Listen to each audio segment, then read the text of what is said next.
we actually had a family that we found also. We don't normally find families. A lot of these people are just forgotten or left on the shelves by the attorneys who did the estate, etc. And I'll let Sue explain what happened with that, with her brother, who was Donald Sutton, and we finally put him to rest. So.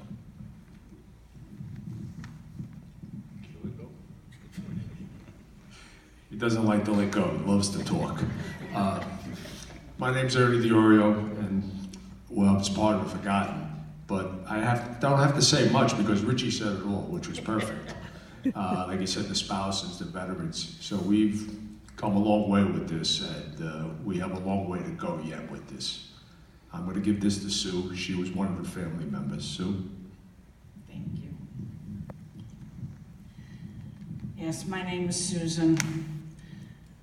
Donald was the firstborn in my family, first of 10 children. He was the oldest.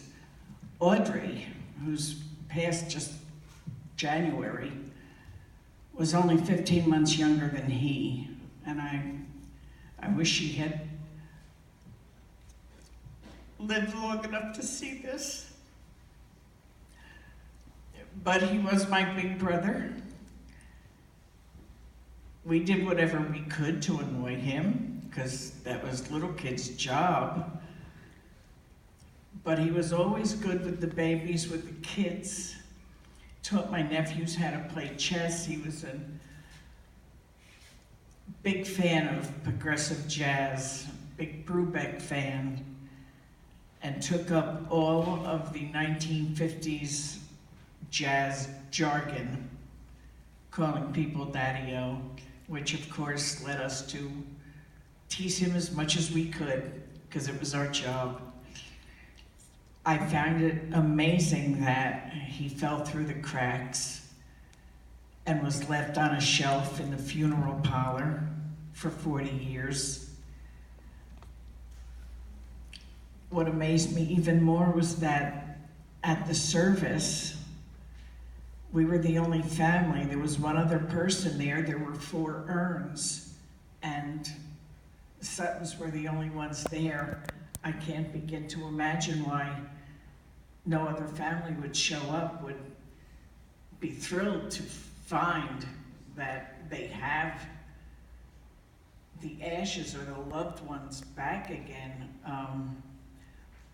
So whatever you guys are doing to make that come true, please keep doing it, because I'm sure there's a lot of people whose baby, and we do send babies into war,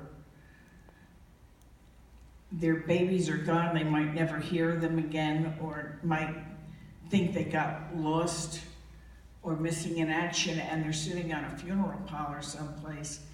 I just can't begin to imagine it. So whatever you're doing, keep doing it, please.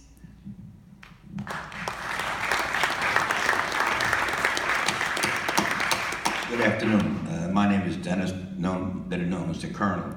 I'm the president of our chapter, Vietnam Vets Chapter 12. And I remember the first day when Ernie says, let's try this here project. When we started the project, we got a couple bodies out of Eli's, and we got Stonewall. We stopped. And all of a sudden, Richie came back as the past president of Chapter 12 also. And this started up again. There's no stopping us. We don't take no for an answer from the funeral directors. And Tom, I want to thank you and Carol on behalf of the chapter for the work you have done for the Vietnam veterans of the state of New Jersey. So one of the things I wanted to ask you is that obviously these are, stories have to be heard and are so important to be heard, especially to generations that don't know about this. And so how did you cull this into, deciding what to use, what not to use? I don't mean like in a specific way, but obviously there was a thread of this story you needed to tell. I think the common link is kind of obvious.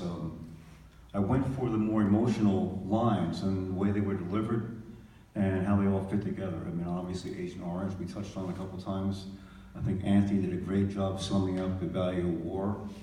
And Cappy, even though he didn't want to talk about people being killed, the fact that he said it, that's all you needed to know. So I went for the wives whenever I can get them, which was a lot of fun, and I'm actually understanding this has never been done before with PTSD, having a wife. And I thought, I wish Herb was here. I thought that scene when she grabbed his hand and she said, "You didn't talk much when you came home." I mean, it's pretty obvious what lines to pick, but it took a year and a half to decide. And so, generally, obviously, you want to spend time with each person. So, was there a particular period of time? Was it over days? Was it over weeks?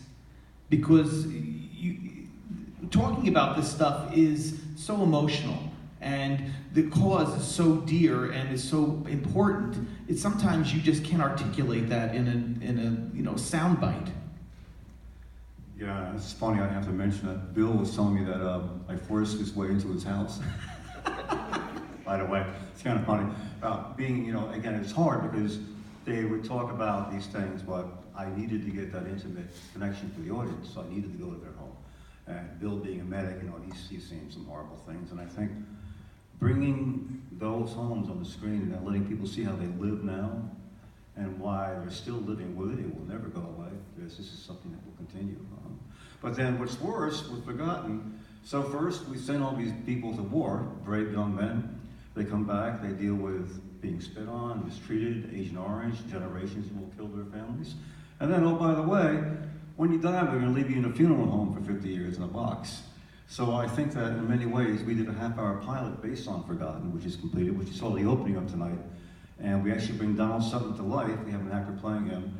And we show how he died in a snowstorm in '78 in New Jersey, where 27 people died. He would have been the 28th if they had counted him. So I think they're connected, and I think that people shouldn't be treated this way, especially veterans. Well, I want to thank everyone because it is indeed, you're telling a story that needs to be told and also advocating for something that needs to happen. And I would please give everyone a round of applause up here for emotionally really letting us see what they went through and what they had to do now. Thank you.